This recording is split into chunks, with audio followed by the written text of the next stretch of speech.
source. Okay. What's the next time? All right, we're live.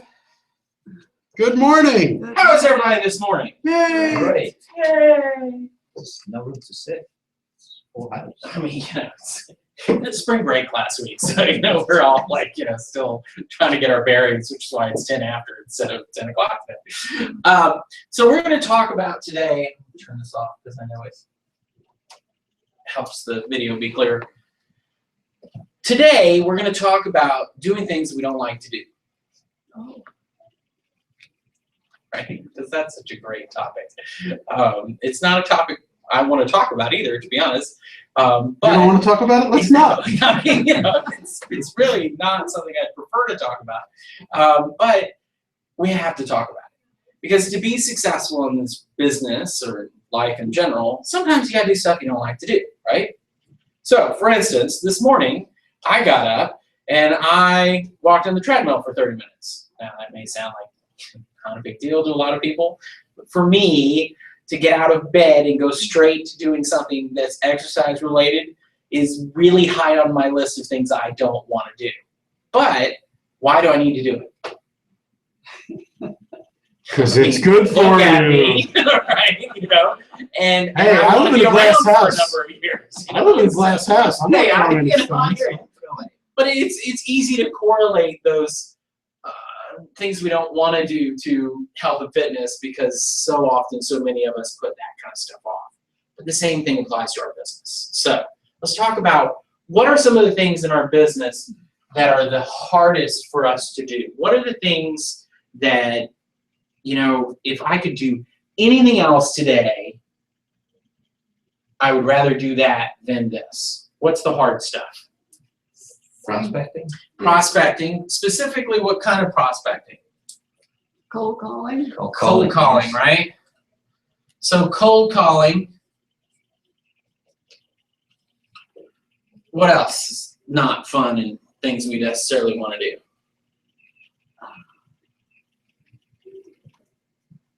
Mailings, prepping all of the. Doing expireds, right? What about for sale by owners? Do we love going up to a for sale by owner? I know everybody watching, when you see a for sale by owner sign, you stop on the brakes, pull in the driveway, and run right up to the door and go, "Hi, Mr. Seller. My name's Brett Duffy with Coldwell Banker, and I'm here." Right? Wrong. Not so much? Okay. What are some things that we like to do in real estate? What are the things that we can easily get ourselves to do in real estate? What's the number one? Go to a closing? No, Get the check at the closing. yes, but let's talk about activities that are not closing related. Showing houses. Showing houses, I'm going to put here in the middle.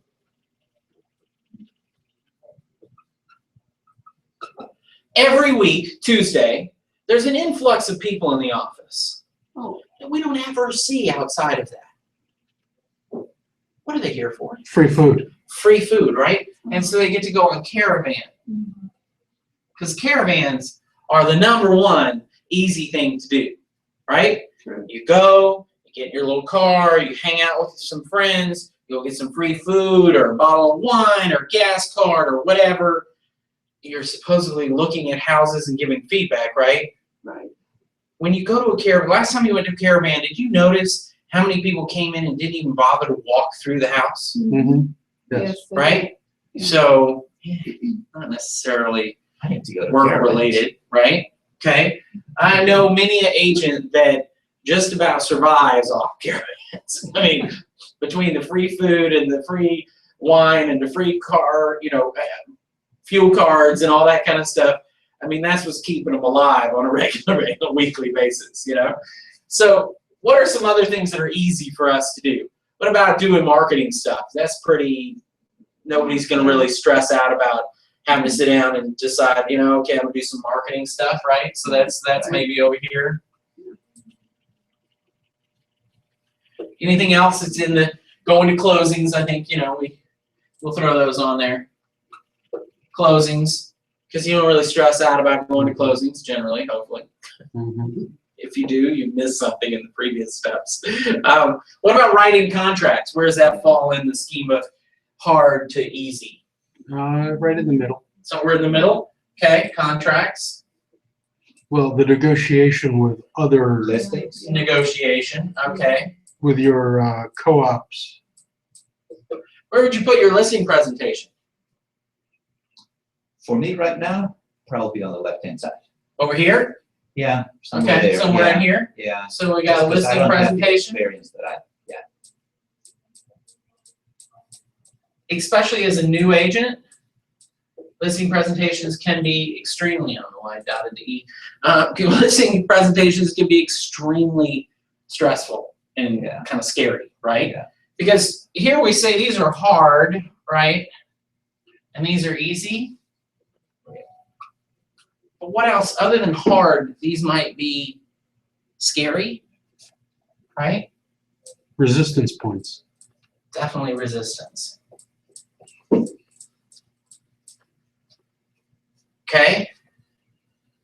What about buyer presentations? Ah, Do those fall left or right of listing presentations?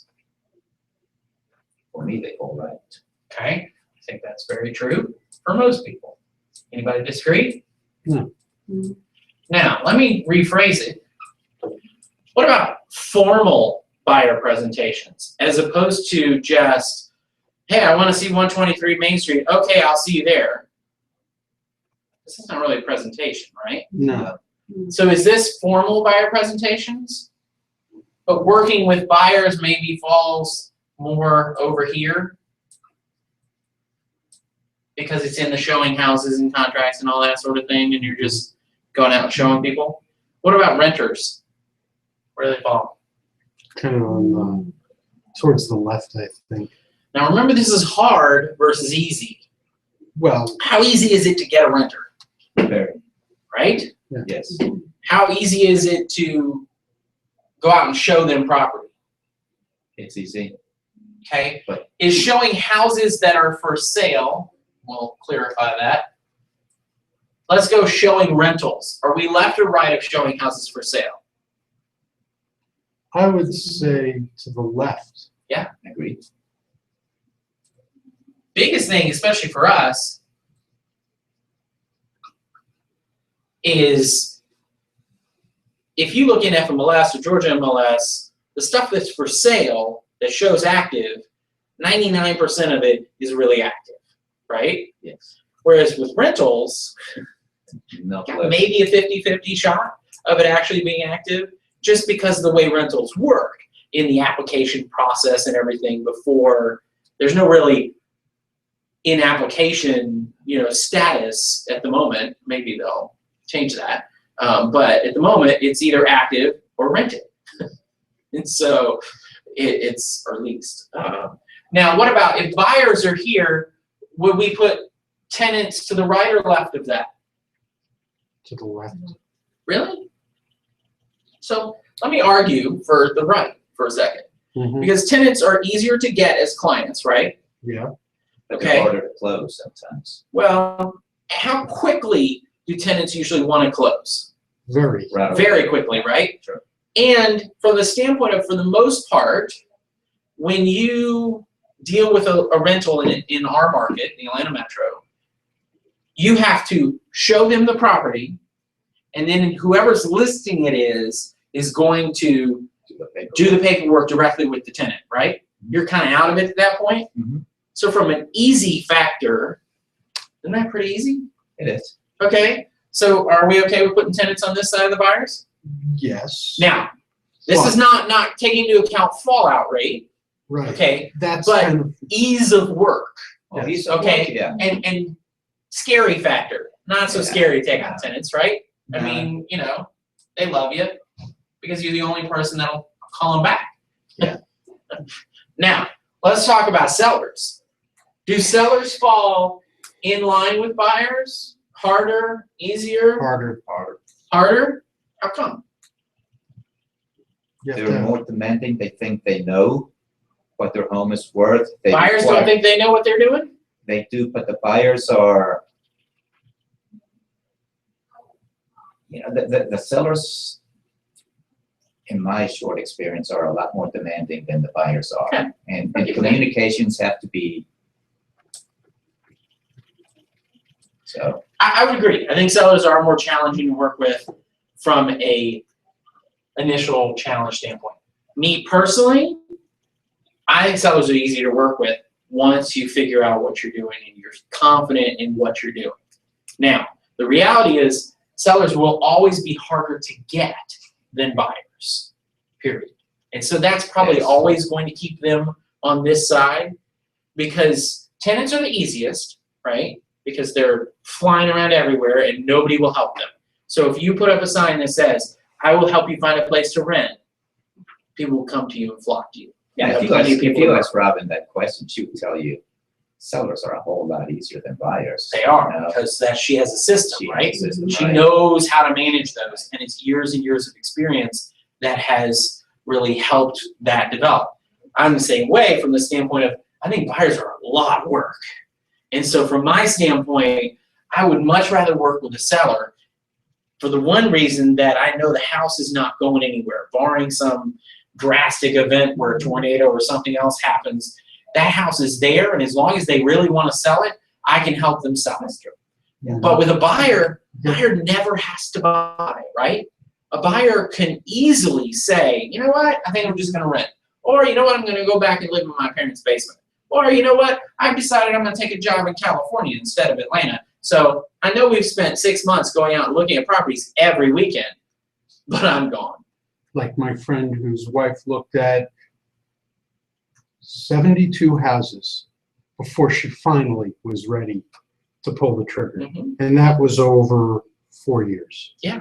And he was crazy over that. And that's not totally abnormal. That is relatively common in working with buyers. Now, occasionally you get the buyer that's ready to go, ready to pull the trigger. I want to find something the next 30 days and get in and close and be done. Not as common as the, well, it's probably gonna take me a little while. And throw into the mix, what's going on with inventory right now in our market? None. There's none. I just heard agent in the other room complaining about the fact that he has multiple buyers, that there is literally nothing that meets their criteria that they even want to go see on the market right now. Mhm. Sellers, do you have to worry about finding buyers in this market? No, None. not if you price it right, right? So anything else? What else going on? Any activities that we do? I feel like we're missing some, but you know that's normal. What are we missing? That activities that you do as an agent? What about networking with other agents? That's easy. That's pretty easy. Okay, so we'll call it agent networking. But it's not particularly productive. It's not overly productive, right? Which is why it's so easy, Right. because nobody cares. What about other networking? How far left do we need to go? Do we need to go all the way over here with the prospecting, or can we be here in more the middle? Middle. Because networking, kind of group setting, right? Now, some of us, group networking, not a good idea. Me personally, I mean, I would write it over here probably, because that's just not something that I'm comfortable with, personally. I would much rather pick up the phone and call a total random stranger and beg for their business in some way than go stand in a group of people. But for most people, networking is a little bit easier. Now, the best way to make networking more manageable is to have another common cause, right? Another common reason to be there. So whether it's the gardening club or car show club or whatever, that's a way to create a networking experience. One of my friends right now is big into dancing, swing dancing. 2 or 3 times a week. I'm like, really? But he's built a whole group of people that he now knows and hangs out with that he would never have known if he hadn't gotten into swing dancing with them. That's networking. So, I mean, you know, take up swing dancing. Right. But at the same time, while you're doing those kinds of affinity groups, you've got to be careful not to plug too hard for your Absolutely. business. Yeah. Because Because- that's developing relationships as Correct. opposed to Correct. really kind of And hitting there's- them hard there's for business. Business networking, which, you know, so it's business and let's classify everything else as fun. Because really, in reality, any of those groups that you join should be for fun. They should be a reason, there's a reason why you want to be a part of the, RC Club of Atlanta or the whatever, right? Any kind of affiliation group that you might be a part of. So one of the things I said in the description is that I wanted us to talk about today what things are scary and what things are not. And I wanted to really talk about how to make some of these things less scary, because if we talked about a little bit, you actually mentioned it, the stuff on this side is easier, but it's also not necessarily productive. It's not necessarily the stuff that's going to make you any money, right? So have we noticed, sure, contracts and negotiations, those are the things that make you money, right? Listing presentations, buyer presentations, those are the things that get you to the contract, that get you to the closing, right? But can we jump right into listing presentations? No. What are we missing? The seller. The person in a presentation with, right? And so really, this side of the board where it's the scariest is where all that stuff happens, right? Because we did miss, all right, so one lead generation thing that comes in here. Let's talk about lead generation other than cold calling, expireds, and FSBOs. What about referrals? Where do they fall in the scheme of hard or easy to deal with? It depends on where they're coming from. Okay, let's talk about a solid referral from like a best friend or something. Probably on the middle to easier side. They're going to be here in the middle, right? What about web leads? Those pretty easy to deal with? For the most part. I mean, are you scared to call? If somebody sends you a web lead and the person says, I'm interested in more information on 123 Main Street, is it hard to call them back and say, hey, I know you're calling about 123 Main Street? That's pretty easy, right? Yeah. Sure. Okay, so we could put those in here too. What about open houses? Easy. Oh, Super easy or middle easy? Middle easy. Harder or easier than these? Easier. Easier. Easier, okay.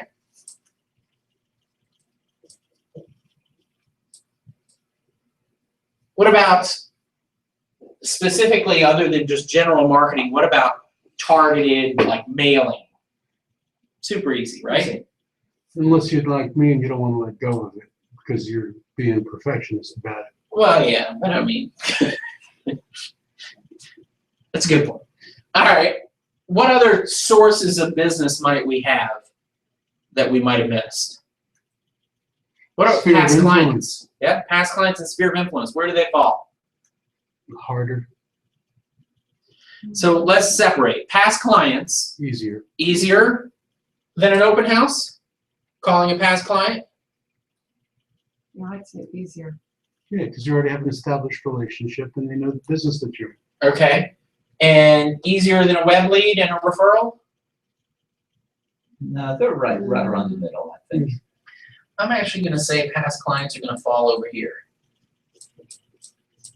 Here's why.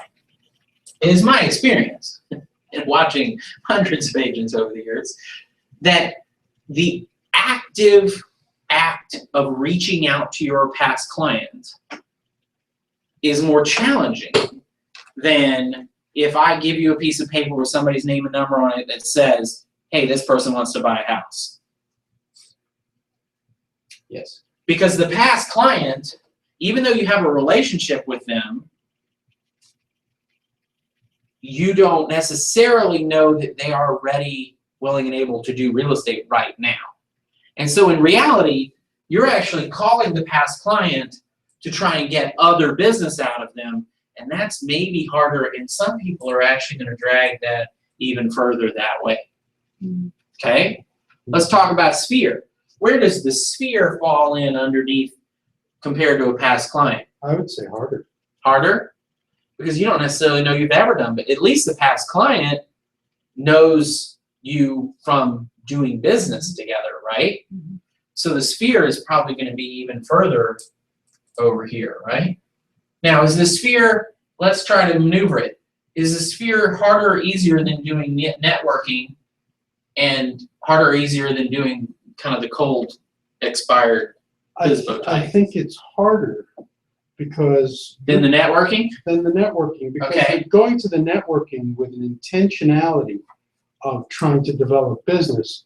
But with a sphere of influence, these are people you already have established relationships with, and they're going to be of varying degrees, and there's only going to be so much that they're willing to do for you or that you're willing to put out to them.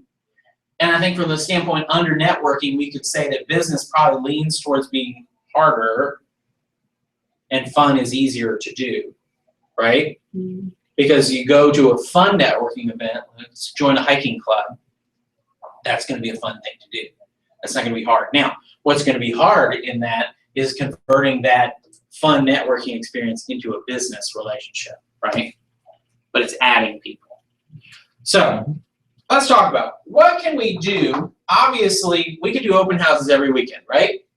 And I guess I would challenge you to say, if you don't have more business than you can handle, why aren't you doing open houses every weekend? First thing I heard this morning coming in from an agent was an open house on Sunday, and I had so many people coming in and out that I couldn't keep track of them. That means there are buyers out there, right? So that is an opportunity. Now, the only reason that you would not do open houses is if your business plan does not include working with buyers.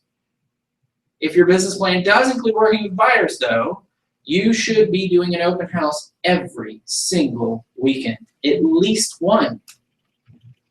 Talking to a top agent the other day, and she says, we were talking about what she did back in the day 10 years ago when she started in the business.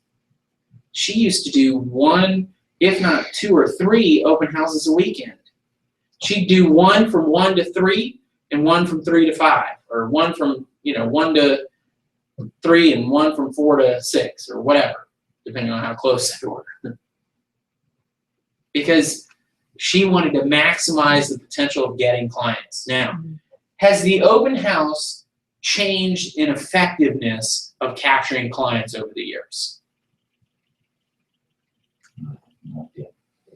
Okay, that's kind of a No big data question, point. especially for newer agents. So 20 years ago, before the internet, let's say, pre-internet, BI, how did people find houses? By going to open houses I and mean, if they looking. saw an open house sign, that was a great opportunity for them to go out and see a house. And 99% of the time, they probably did not have an agent that they were working with. But in today's environment, people are all connected to agents, right? Seems that way. They have learned that when they go into an open house, if they say, oh yes, I already have an agent, that you'll leave them alone. But I would challenge you to dig a little deeper in that conversation. Who is it? Because most, if not all, of those buyers are not telling you the truth. Because the reality is, if they're out going into open houses, if they had an agent that was functioning and showing them property, why would they come to an open house? Be with their agent. Right? Their agent would have already shown them that house on Thursday when it was listed on Monday. You know, I mean, there's no, why would they have waited for Sunday to come out? Why wouldn't they have gone out on Saturday with their agent? So don't be so easy to think that open houses are not functional now, because really more of those clients are truly potential clients than you might think. Now, if you contact, if you come in, somebody comes into an open house and you go at them full sales pitch. Do you have an agent? Are you working with anybody? Can I be your agent? How's that going to work? Well, assuming you haven't gotten maced. Then you might actually get someone, but most people are kind of going to back off from that, right? So what are you trying to do while you're in an open house having that conversation. Now, I know we did a whole thing on open houses, but just let's recap a little bit. Build rapport. You're trying to build rapport, right? Trying to have a conversation, which is why it falls kind of on the easy side. Because one, they're coming to you. You're not having to go hunt them down. They're coming to you. And you're really just showing them the house and kind of having a conversation. And if you're doing a good job, you capture their information and understand what it is they're looking for and when they're looking to move. Okay? Let's move further left. Web leads and referrals. So whether it's a personal referral, agent referral, broker to broker, web lead, relocation, we should put relocation in here.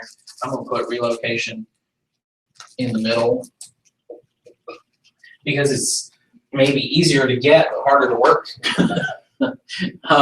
So all of that's business that somebody just walks up to you and says, here is a client.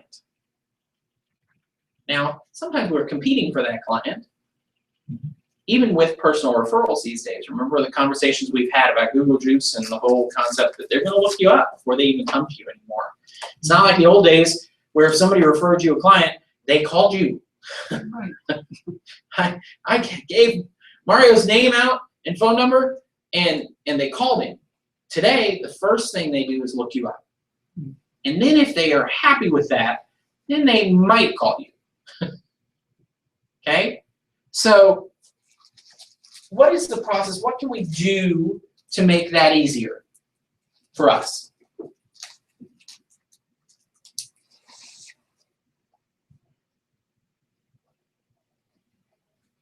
What can we do to make it easier and more productive, let's say? Have a script. Have a script, right? And be quick on your response because you have it canned already. Do people care if you send them a canned response if it answers their question? Not usually. No, right? Do people know that it's a canned response? Sometimes. Occasionally. If they're really paying attention, they might notice. But if it's written well, canned response can be killer.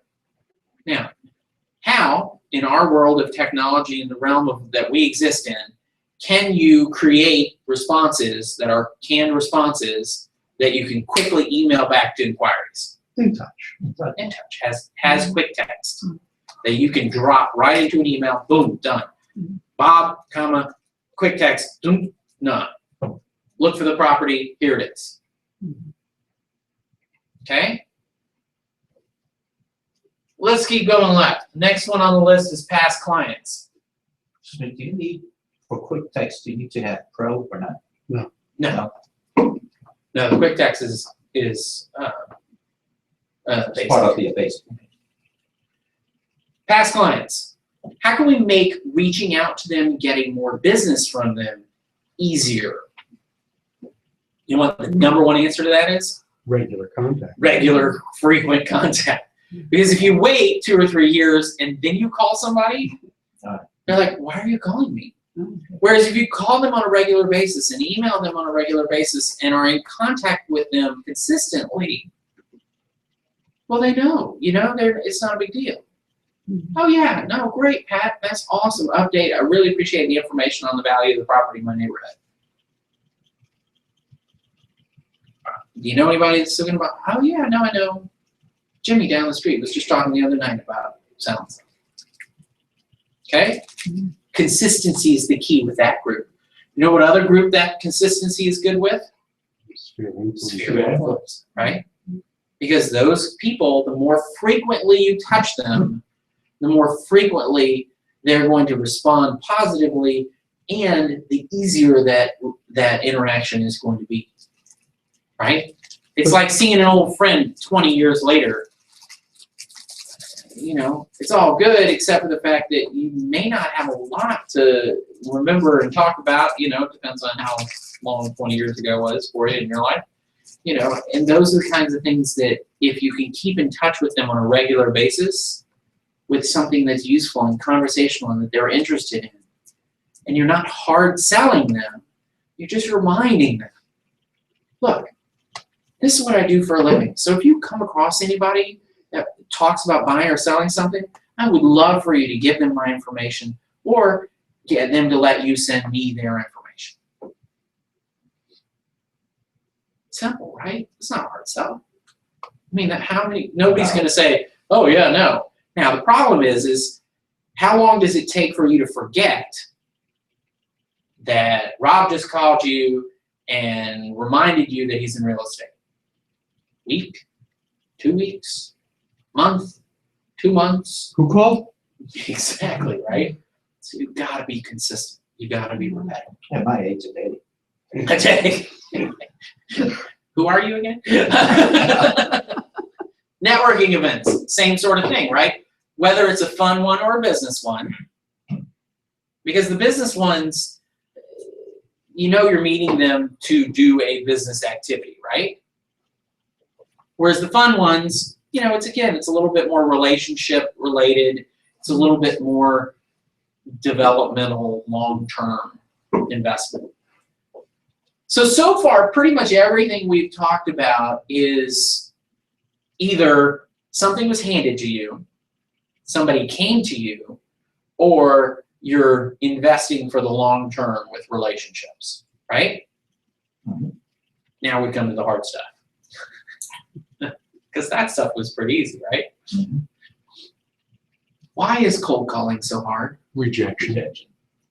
No matter how much we want to be able to just blow it off, let it roll off our back, if people cuss you, slam the phone on you, tell you that you're worthless, I'm trying to use extreme examples, which do happen, have happened, I've heard them. Had agents come to my office crying because they were destroyed by what somebody said to them. Because there are people out there that if you cold call them or expireds or whatever, and you don't have the right words and you don't know the answers to the questions, they will tear you up. But at the end of the day, how many of those people know who you are 5 minutes later? Round numbers? Yeah, a very round number, right? I mean, next to none are going to know who you were. So in the long-term impact of it, it's really not having a negative impact on your business as long as it's not having a negative impact on you.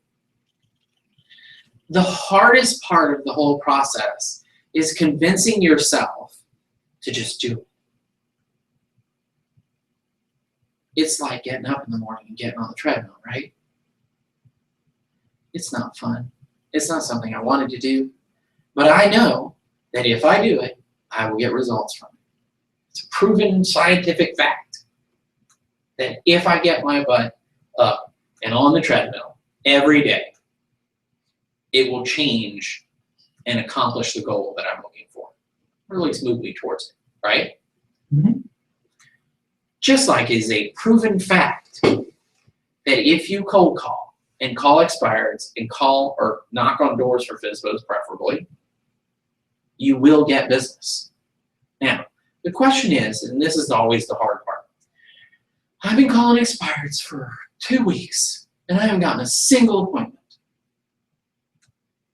Drama for effect. Why? What's the answer? How many people are calling those same expireds, probably? Okay. What was your pitch? What were you saying? How did you sound when you said it? Mhm. I'm going to go out on what a lot of people consider the cheesy side of real estate prospecting. I can promise you that if you follow the steps of the power prospectors, phone prospectors out there, you will get better results than if you sit back and just try to casually make phone calls. Well, I agree with that. Okay, so let's talk about how do we make these things easier. This is, in general, using the phone, right? Now, do we use a phone with a handset like this? Do we use our cell phone? Or should we use a headset? Headsets are really easier Why? because it blanks out the surrounding atmosphere, makes it a more intimate experience if you're in a bullpen. If I put both these earphones in, which I'm trying to do coordinate, I can hear myself very well, and I can hear them very well. I can't hear what you guys are saying. Not that any of you are saying anything based on the movement of your mouths. But it helps focus me, right? What else does it do? I get to free up my hands, right? So if I'm typing on the computer or taking notes or doing whatever, I got both hands free. Right. So the number one thing you can do to help is use a headset, Bluetooth of some sort, wireless usually preferred, because some of us get really animated when we get on the phone. And if you're walking across the room and pull the phone off the desk because you got the cord, it doesn't go very well. All right. What's the next thing that you can do? And I just kind of alluded to that. Be up and moving while speaking. Stand up. You must stand. Now, sometimes that takes a little coordination from the standpoint of if you're standing and your stuff is down on the desk like that, you don't necessarily want to do that. So maybe you use the podium, or you get a little stack of books, or whatever it takes for you, depending on how tall you are, to be able to stand up and do your call standing up. One of the other things that you can use in here to help is use auto dialers. Because the act of takes time. Most of your lists that you're prospecting from are probably going to be on your computer, right? So find some way, whether it's Google Voice or Mojo Dialer or anything in between, that you can click on the phone number on your computer and you can phone rings and you work on it, because it will speed up the process. Because one of the things that makes this type of prospecting so effective, and why in real estate and any other sales job that you ever do, they always fall back to pick up the phone, pick up the phone, pick up the phone. The old days, they would give you white pages, say start here and work your way to the end. Right? When you've gotten to the end, start over. Start over. You know, and it's the same thing as if you sell anything, if you sell equipment or something. You know, here's a list of businesses, you know, here's the list of doctors if you sell medical equipment. Here's a list of doctors. Start at the beginning, call. When you get to the end, go back to the beginning and start over. Efficiency is the key. Because how many people do you need to call to get an appointment? 10. That's the golden question, isn't it? Right? And the issue is that that number used to be much more consistent than it is today, I think. Personal experience. Almost every time, if I called 20 people, I got an appointment, give or take. In today's environment, I know agents that are good agents that have to call 50 to get an appointment. I know other people, for whatever reason, I don't know, they should go play a lottery or something, but they call 5 and they get an appointment. What you have to realize is it doesn't matter.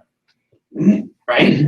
Because statistically, at the end of the day, at the end of the week, year, month, whatever, it will all average out. You may have had to call 50 people to get an appointment, then you call 10, get another one, then you call 5, get another one, then you call 100 to get another one. You can't, it's not going to be consistent. Okay? So you can't base it off of that. The key is we need to be able to call as many as possible, and an auto dialer will help you do that, or any kind of using your computer instead of having to type it on the phone. Should not having an auto dialer or a headset stop you from making phone calls? Yes, absolutely. Excellent. We're done. Other than getting an auto dialer, headset, and standing up, what else do you need to help make sure that your phone prospecting is as good as possible? The telephone. I said phone. What else? You're doing it right now. You gotta smile. You gotta smile. You gotta have that positive energy, right? People can Because- see your smile over the phone. It is the strangest thing I've ever heard, but your statement that people can see your smile over the phone is absolutely correct. That's what Zig Ziglar says. Absolutely, and he's no slouch, right? The other part of it is energy. Mhm. That smile drives to energy. You gotta be And you enthusiastic. gotta be enthusiastic. Right.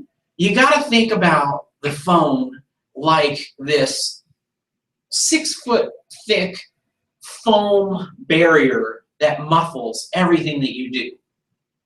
Which is why when I talk, I mean, if you're prospecting, you see most prospectors that stand up, they're moving around, they're talking, their hands are moving. If you're just sitting at the phone like this, oh, my name is Brett Duffy, and I would like to. I mean, imagine what this class would be like. Right? It'd be horrible. You gotta have the energy. So right now we're projecting through a camera. People are getting to see me moving around, hear what I'm saying, see the expressions on my face, and get all of that positive feedback, right? So I'm able to project that energy level at a level that is a little bit more normal. Maybe you guys here in the room kind of think I'm a little bit elevated, but through the camera, I'm not going to come across quite that strong, just because it filters it a little bit. Now take away the ability to see me. My energy level's got to go through the roof, right? I've got to be so excited and so animated and so enthusiastic about talking to you today. How is it going? It's going to be a great day today, and I'm going to help you sell your house, right? You've got to have that energy because it's got to come through the phone, okay? What else can we do to help make sure that our phone prospecting is as effective as possible and not scary? Well, be ready to overcome objections. Objection handling. Preparation. Objection handling, preparation, let's say that's scripts, big time, right? Big time helpful in making sure that you're confident. Here's the other thing. If you're prepared and you have your list, let's say we have our list is an important one too. I'm gonna write the last one down here. Keep moving. I get on the phone. So hi, this is Brett Duffy with Coldwell Banker. Click. That's that one. Hi, this is Brett Duffy with Coldwell Banker. Screw off. Click. Okay, next one. Hi, this is Brett Duffy with Coldwell Banker. Well, hi, Brett. How are you today? Oh, I'm good. Would I have gotten to that one if I stopped after I got hung up on and cursed? Right? You just got to keep moving. The key to prospecting over the phone is just keep moving. Keep going through it. Okay?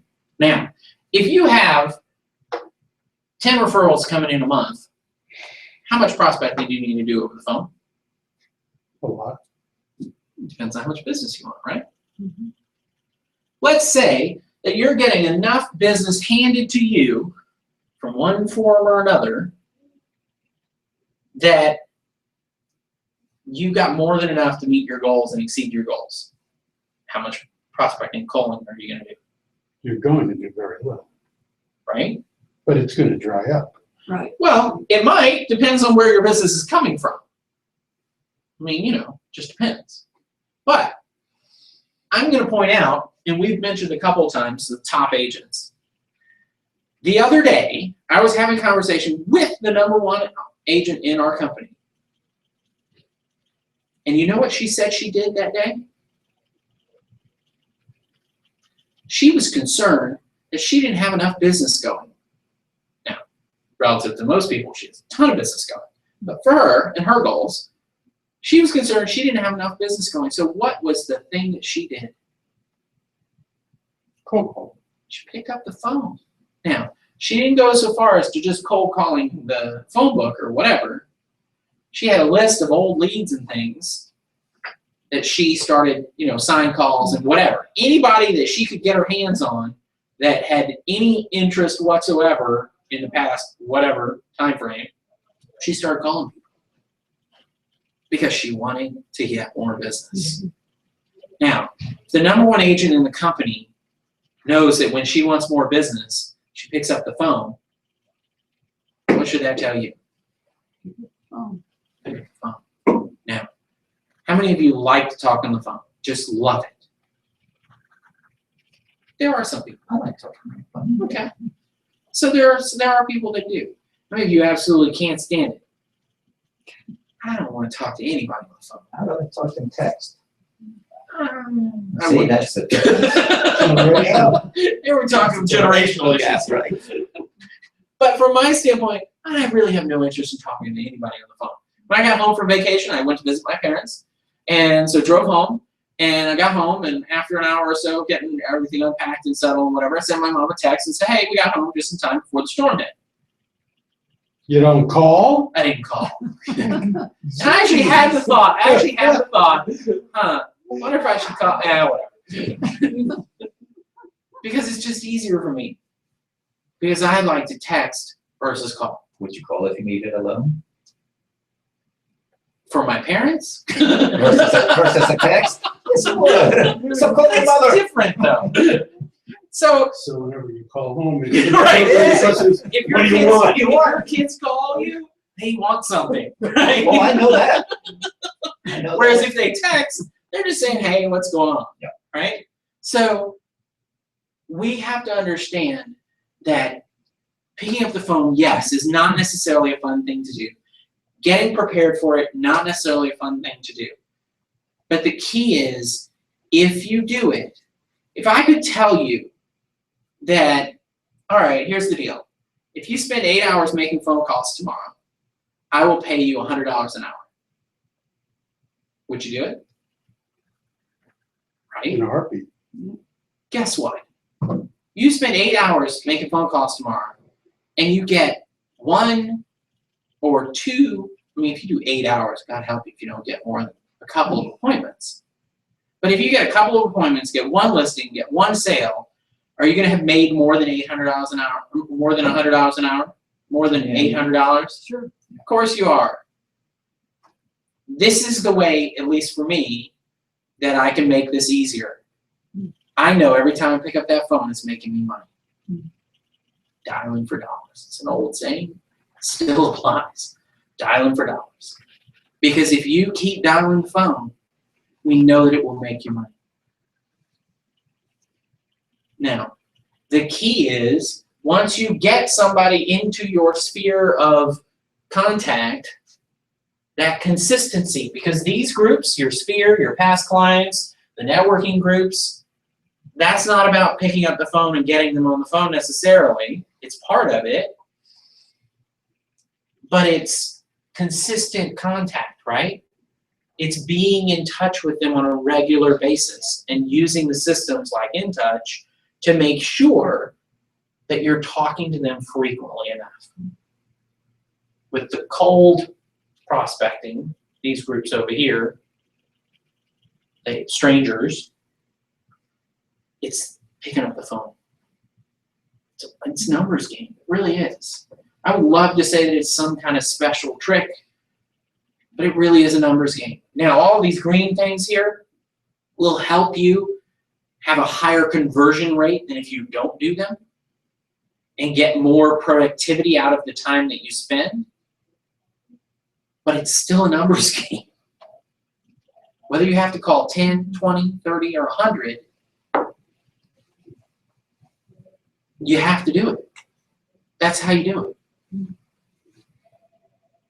Now, if you say to yourself, oh, I'm never going to pick up the phone, I could never do that.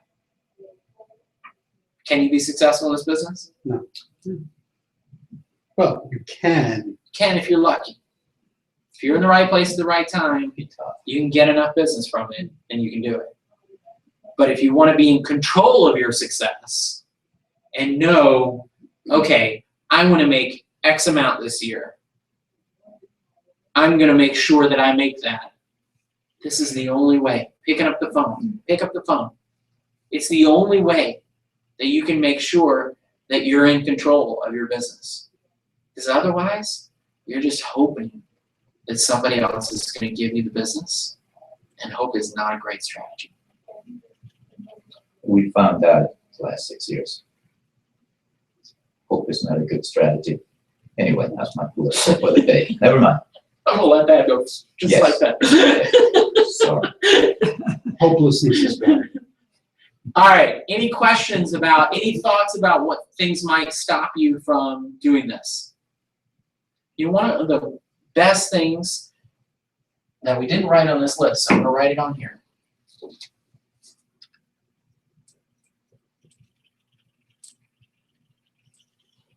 I'm gonna somewhat abbreviate it so I can get it to fit.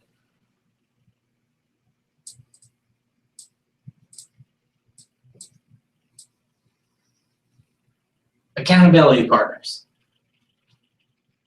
Having somebody else help you be consistent with this activity.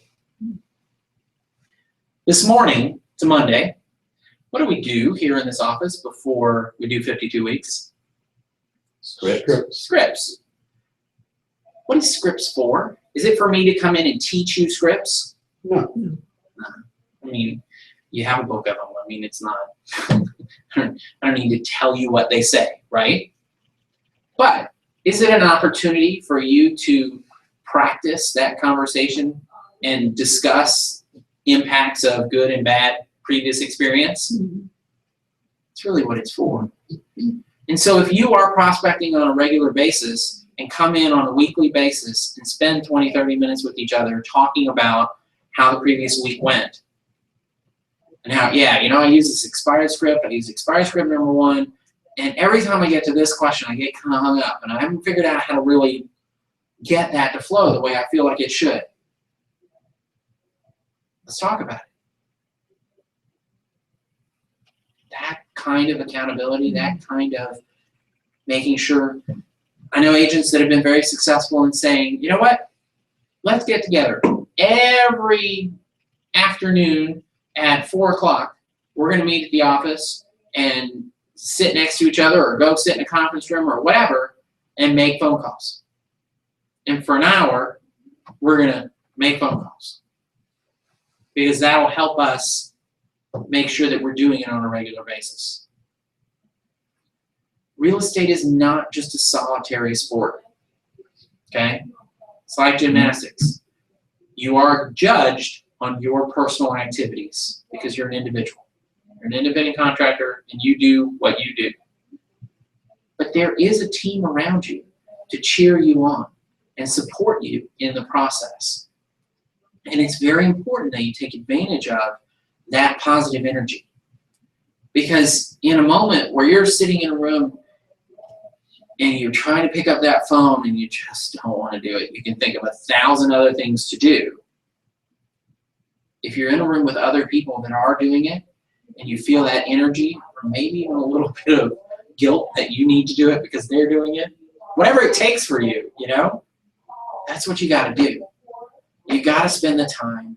You've got to figure out what it's going to take for you to get on the phone. Because that will make you more money. It's the most productive use of your time, period. And if you can't get over it, you're going to have a real difficult time in this business. Now, there are a lot of gurus out there, and you can search the internet for all kinds of programs and schemes and tricks and pay people money to tell you all different ways to get business without having to pick up the phone. I can tell you, you won't spend a dime to pick up the phone. And it's the best return on investment you can get. And it's not as hard as it seems. I hate talking to people on the phone. I really do. I have But been, if I do it consistently and I just do it, I mean, I used to talk to 30 people a night, strangers. There's nothing, it doesn't get any easier, really. It's just not a big deal. You just get over it. You get a little bit of a thick skin and you just kind of realize it. Not to mention, you get really good at the scripts because you use them. The best way to get good at the scripts, use them over and over and over again. Why do you think I say calling out referrals? Call North Carolina. Call wherever. Practice. What's that do for you, right? It gets you practicing picking up the phone. It gets you comfortable with that process. And then I've had any agent realized, well, gosh, if I can call apartment complexes in North Carolina, get out and go referrals for buyers, I could call apartment complexes here and get buyers that I could work with. I know this is rough. This is rocket science. It's not a hard business. It just takes effort. All right, let's wrap it up. Get out there, get on the phone, and next week we'll get back on track with our stuff we're going to talk about. Everything. All right, let me get this off, and Thank you. thank you guys for coming, and we'll see you all next week.